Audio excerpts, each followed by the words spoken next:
Good morning friends. यहाँ पर हम आरपीएससी फ़िज़िक्स फर्स्ट ग्रेड की तैयारी कर रहे हैं और हमने क्वांटम स्टार्ट कर दिया था। कुछ बेसिक थे वो क्वांटम से रिलेटेड, वो हमने डिस्कस करा था। आज हम प्रॉपर तरीके से यूनिट फर्स्ट से स्टार्ट करते हैं। तो अगर बीएससी थर्ड ईयर का कोई स्टूडेंट है तो मैं सिर्फ एक्सप्लेन कर रही हूँ, अभी लिखवाऊँगी नहीं as a purpose of BSc third year. अभी हम जो जितना लिखेंगे वो आरपीएससी के पर्पज़ से ही करेंगे, ठीक है। एक्सप्लेन पूरा करूँगी। तो आज हम स्टार्ट कर रहे हैं क्वांटम। क्वांटम में जो आपकी यूनिट फर्स्ट है वो है क्वांटम सिद्धांत का विकास। वो है आपका क्वांटम सिद्धांत का विकास, ठीक है। ये आपकी यूनिट फर्स्ट है और यूनिट फर्स्ट का नाम है क्वांटम सिद्धांत का विकास। तो इसमें जो फर्स्ट टॉपिक आपका है कृष्णिका ऊर्जा वितरण वक्र। टॉपिक है आपका कृष्णिका ऊर्जा वितरण वक्र। सबसे पहले मैं इसको एक्सप्लेन कर देती हूँ कि एक्चुअल में होता क्या है कृष्णिका ऊर्जा वितरण, मतलब कृष्णिका क्या होती है। तो एक ऐसी वस्तु जो निम्न ताप पर सभी तरंग दैर्ध्यों का अवशोषण करे या फिर उच्च ताप पर उन्हीं का उत्सर्जन करे, तो ऐसी वस्तु को क्या बोलेंगे? कृष्णिका बोलेंगे, ठीक है। मतलब कि इन दोनों कंडीशंस में अगर एक भी अप्लाई हो रही है तो जो आपका वो वस्तु होगी आपकी वो कृष्णिका होगी।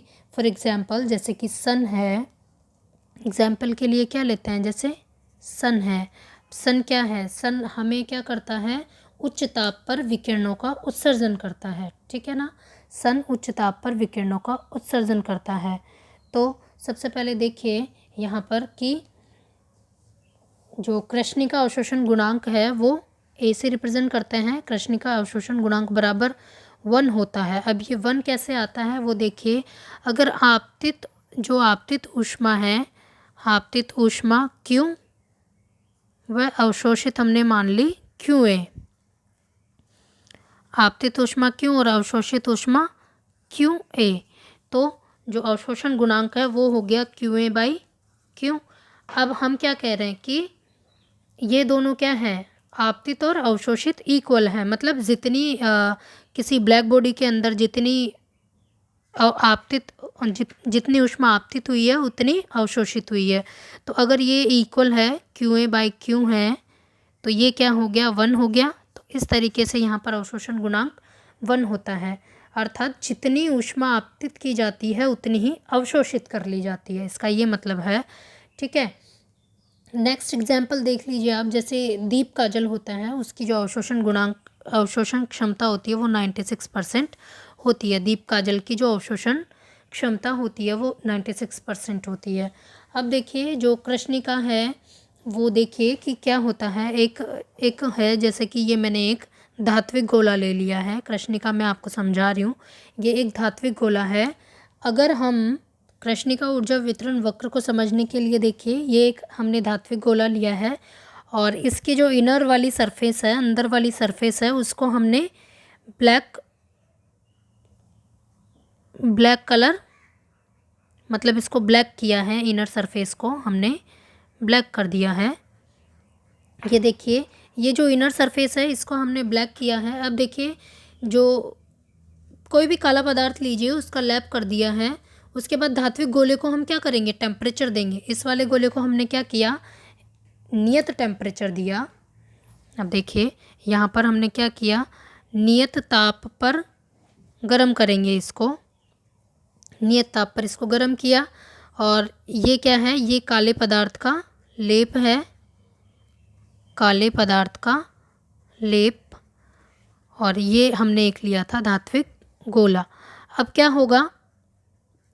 क्या होगा यहाँ पे? जैसे हम इसको टेम्परेचर देंगे, जैसे ही हमने इसको टेम्परेचर दिया तो यहाँ से इसमें जो परमाणु है, इस धात्विक गोले के अंदर जो भी परमाणु हैं, जितने भी परमाणु हैं वो ऊष्मा ग्रहण करेंगे और फिर क्या करेंगे? वाइब्रेट करने लगेंगे। जैसे जैसे जितनी एनर्जी वो गेन करेंगे, जितनी ऊष्मा गेन करेंगे, थोड़ी कम है तो थोड़ा धीरे धीरे कंपन करेंगी। फिर जैसे जैसे हाईली लेते रहेंगे एनर्जी, वैसे वैसे ये हाईली कंपन करेंगे, और कंपन करते करते क्या करेंगे फिर, जैसे यहाँ से कोई परावर्तित हो गया, ठीक है। यहाँ इस वाली सरफेस ने कुछ अवशोषित कर लिया और फिर वापस से परावर्तित कर दिया, फिर वापस से ये परावर्तित हुई, फिर परावर्तित, ऐसे ये अंदर ही अंदर क्या आप अवशोषित होती रहेंगी ब्लैक सरफेस पे और परावर्तित होती रहेंगी। और अब हमने क्या किया, एक यहाँ पर एक होल कर दिया, तो ये बाहर निकल जाएगी, ये सरफेस बाहर निकल जाएगी। तो सरफेस क्या, ये जो विकिरण है वो बाहर निकल जाएगी। यहाँ हमने एक होल कर दिया है, यहाँ हमने एक छेद कर दिया, तो ये बाहर निकल गई। और इसको हमने क्या बोला, श्वेत विकिरण बोला, इसको हमने बोला श्वेत विकिरण। अब श्वेत विकिरण विकिरण ही क्यों बोला, क्योंकि जो ये विकिरण बाहर निकली है, जो इसकी तरंग दैर्ध्य है वो 0 से कहाँ तक है, इन्फिनिटी तक है, ठीक है। जो इसकी तरंग दैर्ध्य है वो 0 से इन्फिनिटी तक है। तो ये इसमें क्या हुआ कि जैसे हमने इसको टेम्परेचर दिया, परमाणुओं ने कंपन करना स्टार्ट किया, और वो अंदर अवशोषित और उत्सर्जित होती रहती है, परावर्तित होती रहती है, और फिर हमने एक होल किया तो ये बाहर निकल गई, और उसको हमने श्वेत विकिरण बोला। अब हम जो वक्र है वो देखते हैं कि किस तरह से इसके वक्र बनते हैं। देख लीजिए, मैं आपको एक्सप्लेन कर देती हूँ। देखिए, जो वक्र बनाएंगे वो उत्सर्जन क्षमता लैम्डा और किस में बनाएंगे, एनर्जी में बनाएंगे, ठीक है। तो ये देखिए, यहाँ पे आपका, यहाँ हमने लिया है लैम्डा, और ये आपका हो जाएगा एनर्जी ई लैम्डा, ठीक है। अब ध्यान से देखिएगा कि ग्राफ किस तरह से बनते हैं। ग्राफ बनते हैं आपके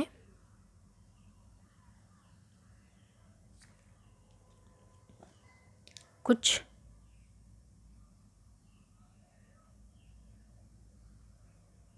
इस तरीके से, ये यहाँ पर हमें ग्राफ मिलेंगे, ठीक है। अब जो इनकी हाई पीक है वो देखिए, इसकी हाईली पीक ये है, इसका जो हाई पीक है वो ये है, और इस वाले का जो हाई पीक है वो ये है। तो आप देख पा रहे हैं कि इसकी जो एनर्जी, इसको जो टेम्परेचर दिया है वो है 1700 केल्विन पर है, ये है आपका 1000 केल्विन पर है। ऐसा कुछ नहीं है कि आप ये फिक्स है, आप कुछ भी मान सकते हैं। ये है 500 केल्विन। तो ये इस तरीके से हमने इसका ग्राफ बनाया। अब यहाँ देख पा रहे हैं आप, ये है आपका लैम्डा, ये लैम्डा है ना, कि जैसे जैसे इसके लिए टेम्परेचर कम है बट लैम्डा ज़्यादा है, ठीक है। ये लैम्डा इस तरीके से, फिर इसके लिए टेम्परेचर और हाई है बट लैम्डा कम है, इसके लिए टेम्परेचर और हाई है, फिर इसका लैम्डा कम है, ठीक है। मतलब अगर कृष्णिका का ताप 500 रखते हैं तो जो ये वक्र मिलता है हमें, उसके लिए क्या हो रहा है, लैम्डा कम है, ठीक है। लैम्डा हाई है, टेम्परेचर कम है तो लैम्डा हाई है। अब देखिए, अगर हम उसमें जो न्यू है, न्यू एनर्जी और लैम्डा में रिलेशन देखिए क्या होता है, न्यू बराबर सी बाय लैम्डा होता है। मतलब न्यू जो रेसिप्रोकल है 1 बाय लैम्डा के। तो अगर हम ई न्यू और न्यू में अगर ग्राफ बनाते हैं तो देखिए वो कुछ इस तरीके से आते हैं।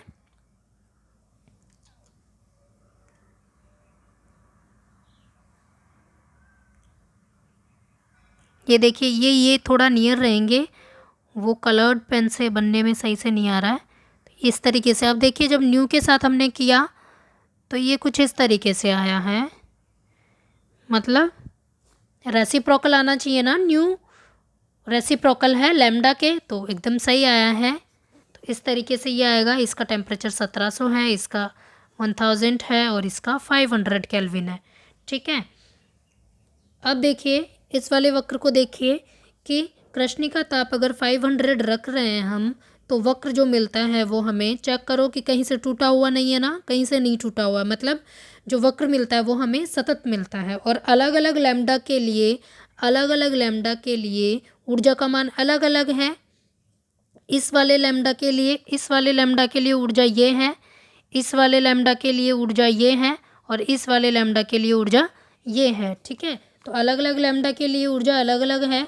अब देखिए जैसे जैसे ताप बढ़ाते हैं तो जैसे जैसे हमने टेम्परेचर बढ़ाया तो जो ई मैक्सिमम लैम्डा है इसको हमने ई लैम्डा मैक्स बोला। ई मैक्सिमम ही है ना ये, तो हमें अधिकतम ऊर्जा पर क्या क्या मिलेगी, मैक्सिमम तरंग दैर्घ्य यानी ई लैम्डा मैक्सिमम।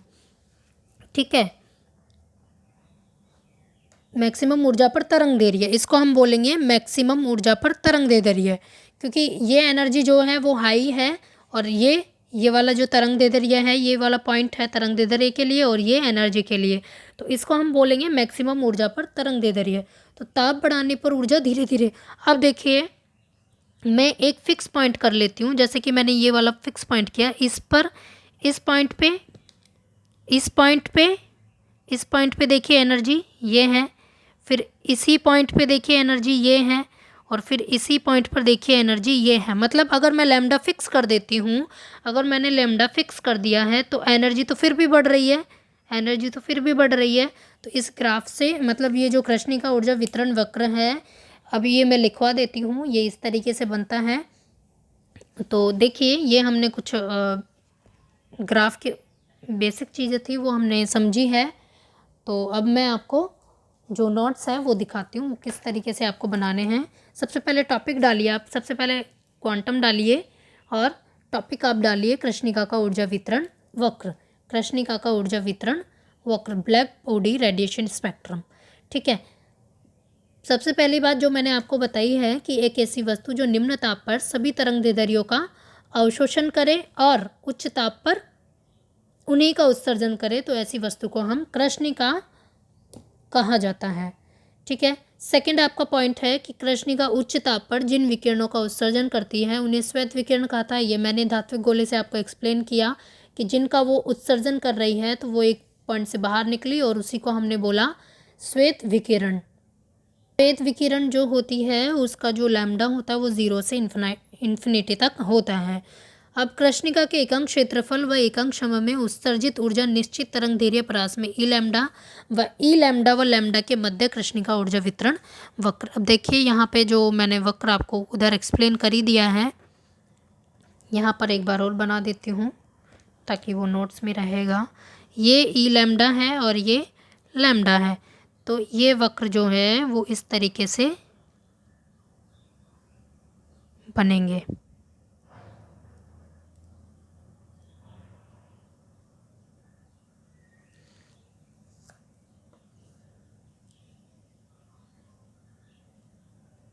थोड़ा इसको पीछे रखिएगा थोड़ा सा। ठीक है, वही टेम्परेचर इसका 1000 केल्विन, इसका 500 केल्विन।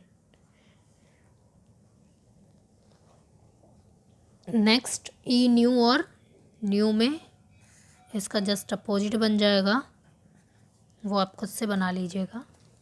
ठीक है, अब कुछ इम्पोर्टेंट पॉइंट्स है ग्राफ को लेकर, वो देखिए।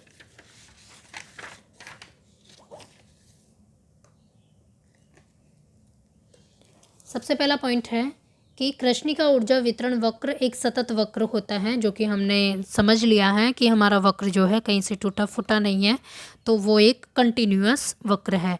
नेक्स्ट है एक नियत ताप पर लैम्डा बढ़ाने से ऊर्जा बढ़ती है व फिर अधिकतम होकर कम हो जाती है। ये भी हमने देख लिया है कि एक नियत ताप पर, ये देखिए एक नियत ताप पर लैम्डा बढ़ाने से ऊर्जा, ये लैम्डा अगर हम बढ़ाएंगे तो ऊर्जा भी बढ़ रही है ना। जैसे कि हमने ये लैम्डा रखा तो यहाँ एनर्जी, ये रखा तो यहाँ एनर्जी हाई, ये रखा तो एनर्जी और भी बढ़ गई है, मतलब अधिकतम होकर कम हो जाती है।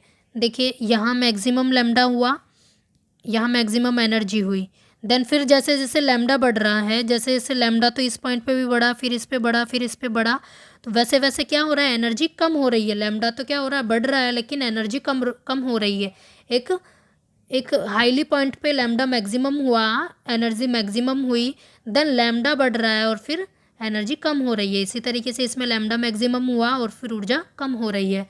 ठीक है, थर्ड पॉइंट है कि ये पॉइंट आपका नियत ताप पर लैम्डा बढ़ाने से ऊर्जा बढ़ती है फिर अधिकतम होकर कम हो जाती है।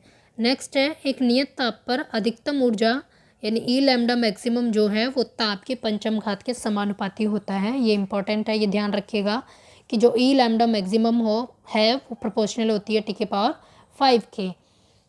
नेक्स्ट पॉइंट है, यदि ताप को बढ़ाया जाए तो अधिकतम ऊर्जा वाला बिंदु कम तरंग दैर्ध्य की ओर विस्थापित होता है। यदि ताप को बढ़ाया जाए तो अधिकतम ऊर्जा वाला बिंदु कम तरंग दैर्ध्य की ओर विस्थापित होता है। इसे वीन का विस्थापन नियम कहते हैं। ये हमने समझ ही लिया था कि यदि हम टेम्परेचर बढ़ाएंगे तो अधिकतम ऊर्जा वाला जो बिंदु है वो कम तरंग दैर्ध्य की ओर विस्थापित होता जाएगा। ये हमने देखा ना, देखिए ये कम तरंग दैर्ध्य की ओर है ना, मतलब मैक्सिमम जहाँ पे टेम्परेचर है उसका जो लैम्डा है वो कम है, फिर टेम्परेचर कम है तो लैम्डा ज़्यादा है, वो ये वाला पॉइंट है। तो ये देखिए, यदि ताप को बढ़ाया जाए तो अधिकतम ऊर्जा वाला बिंदु कम तरंग दैर्ध्य की ओर विस्थापित होता है। इसे वीन का विस्थापन नियम कहते हैं। यानी लैम्डा रेसिप्रोकल है टी के, यानी लैम्डा बराबर प्रोपोर्शनल साइन हटाया तो आया बी बाई टी, और ये बी जो है वीन नियतांक है और इसकी वैल्यू होती है 2.89 इंटू 10⁻³ मीटर इंटू केल्विन। ठीक है, नेक्स्ट पॉइंट है आपका, कृष्णिका का ऊर्जा वितरण वक्र कम तरंग दैर्ध्य के लिए वीन के द्वारा, ये भी इम्पॉर्टेंट है। जो कृष्णिका ऊर्जा वितरण वक्र है उसको हम, जो कम तरंग दैर्ध्य है उसको तो हम वीन से समझ सकते हैं, और जो उच्च तरंग दैर्ध्य है उसको रेले जीन्स के द्वारा समझ सकते हैं। मतलब जो कृष्णिका ऊर्जा वितरण वक्र है उसको किसी एक ने एक्सप्लेन नहीं किया, मतलब ना तो वीन पूरा एक्सप्लेन कर पाया ना रेले जीन्स एक्सप्लेन कर पाया। ये दोनों मिलकर भी उसको मतलब कंटिन्यूअस वक्र नहीं बना पा रहे हैं। जैसे कि एक बोल रहा है कि ये इस तरीके से बनेगा तो दूसरे ने बोला कि इस तरीके से, मतलब ये वक्र दोनों को अगर मिलाकर एक्सप्लेन करता है तो ये कंटिन्यूअस नहीं मिल पाया। ठीक है, तो ये वही है कि कृष्णिका ऊर्जा वितरण वक्र कम तरंग दैर्ध्य के लिए वीन के द्वारा एक्सप्लेन किया, और जो उच्च तरंग दैर्ध्य है वो रेले जीन्स ने बताया। तो दोनों मिलकर कृष्णिका ऊर्जा वितरण वक्र की व्याख्या नहीं कर सकते। यदि ताप को बढ़ाया जाए तो उच्च ऊर्जा वाला बिंदु अधिक आवृत्ति की ओर विस्थापित होता है। ये हमने ग्राफ से देख लिया था कि यदि ताप को हम बढ़ाएंगे, ये देखिए ये जो ग्राफ था इसकी बात हो रही है।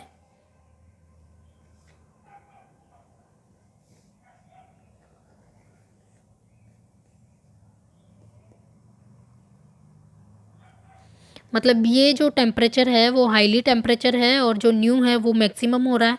न्यू मतलब बढ़ रहा है, जैसे जैसे टेम्परेचर कम हो रहा है न्यू की वैल्यू कम हो रही है, आवृत्ति कम हो रही है। ठीक है, तो यहाँ पे ये इस तरीके से हुआ कि यदि ताप को बढ़ाया जाए तो उच्च ऊर्जा वाला बिंदु अधिक आवृत्ति की ओर विस्थापित होगा। ताप को कम किया जाए तो फिर उससे कम होगा, फिर उससे कम, इस तरीके से। नेक्स्ट पॉइंट आपका ये था कि यदि ताप को बढ़ाया जाए तो उच्च ऊर्जा वाला बिंदु अधिक आवृत्ति की ओर विस्थापित होता है। ठीक है, नेक्स्ट है, किसी एक वक्र के द्वारा एक्स पर बनाया गया क्षेत्रफल उस ताप पर उत्सर्जित कुल ऊर्जा को व्यक्त करता है जो कि ताप की चतुर्थ घात के समानुपाती होता है। ये भी बहुत इंपॉर्टेंट है। इसे हम क्या बोलेंगे, वीन का विस्थापन नियम कहेंगे। और जो ई प्रोपोर्शनल है टी की पावर 4 के होगा। जब प्रोपोर्शनल साइन हटाएंगे तो क्या आएगा, सिग्मा आएगा। और जो सिग्मा है, देखिए इनका जो मात्रक है, यूनिट है, वो ध्यान रखेंगे, joule per meter square into second. Sigma की वैल्यू आप याद रखेंगे, वहाँ पे बी की वैल्यू याद रखेंगे 2.983 इंटू 10⁻³ मीटर इंटू केल्विन। यहाँ जो सिग्मा है उसकी वैल्यू है 5.67 इंटू 10⁻⁸ वॉट पर मीटर स्क्वायर इंटू केल्विन -4।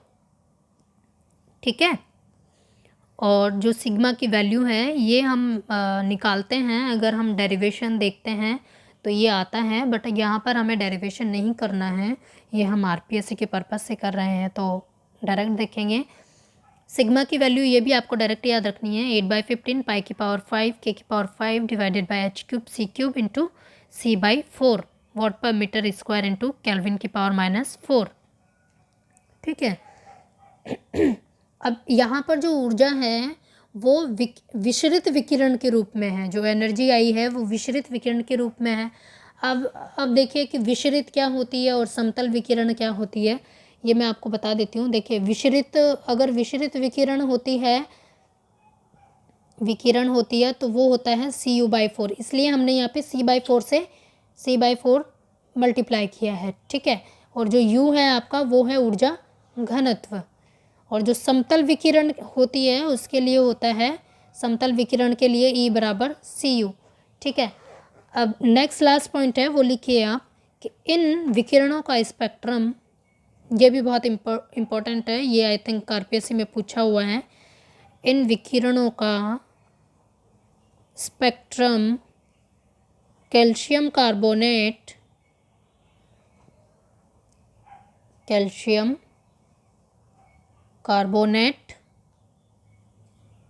के द्वारा लिया जाता है, ठीक है। कोई सिंपल पेपर या फिर किसी और से नहीं लिया जा सकता। जो विकिरण है इनका जो हम स्पेक्ट्रम लेंगे वो CaCO3 से लेंगे, ठीक है। यहाँ एक और लाइन लिख लीजिए, साधारण कांच के द्वारा नहीं, साधारण कांच के द्वारा नहीं, ठीक है। तो अभी इतना ही। नेक्स्ट जो टॉपिक पढ़ेंगे वो हम प्लांक दोलकों की माध्य ऊर्जा पढ़ेंगे। जो प्लांक ने जो एनर्जी बताई थी वो किस तरह से निकाली है वो देखेंगे हम। 0.58 hν आई थी। फिर उसका विकिरण सूत्र देखेंगे हम, प्लांक का विकिरण सूत्र देखेंगे, ठीक है ना। तो इस तरीके से फिर उसके बाद वीन का नियम आएगा, रेले जीन्स का नियम आएगा कि उन्होंने कैसे लघु तरंग दैर्ध्य और इन पर काम किया। फिर स्टीफन लॉ आएगा, ठीक है। तो आज के लिए इतना ही। वीडियो पसंद आया हो तो लाइक एंड सब्सक्राइब कीजिएगा। Thank you.